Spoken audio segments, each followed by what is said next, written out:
Right ఇక T20 ప్రపంచ cup సాధించి విశ్వ వేదికపై భారత కీర్తి పతాకాన్ని ఎగురవేసి రోహిత్ సేన సగర్వంగా భారత్కు చేరుకుంది. గురువారం ఉదయం జట్టు సభ్యుల ప్రత్యేక విమానం ఢిల్లీలో దిగింది.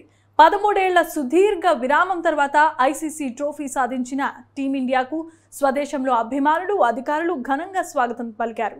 ఉదయం 11 గంటలకు రోహిత్ సేన ప్రధానమంత్రి నరేంద్ర మోదీతో సమావేశమయ్యారు. ప్రధాని మోదీ టీ20 ప్రపంచ కప్ సాధించిన జట్టును అభినందించారు.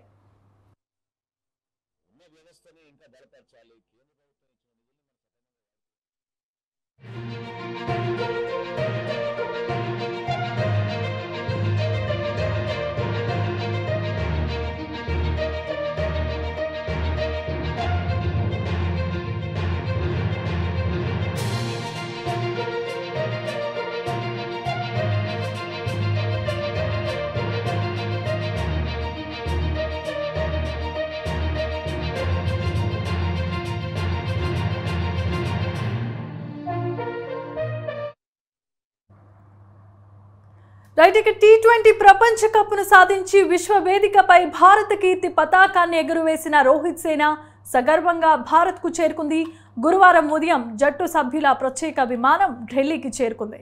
13 ఏళ్ల సుదీర్ఘ విరామం తర్వాత ఐసీసీ ట్రోఫీని సాధించిన టీమిండియాకు స్వదేశంలో అభిమానులు, అధికారులు ఘనంగా స్వాగతం పలికారు. ఉదయం 11 గంటలకు రోహిత్ సేన ప్రధానమంత్రి నరేంద్ర మోదీతో సమావేశమయ్యారు. ప్రధాని మోదీ టీ20 ప్రపంచ కప్ సాధించిన జట్టును అభినందించారు.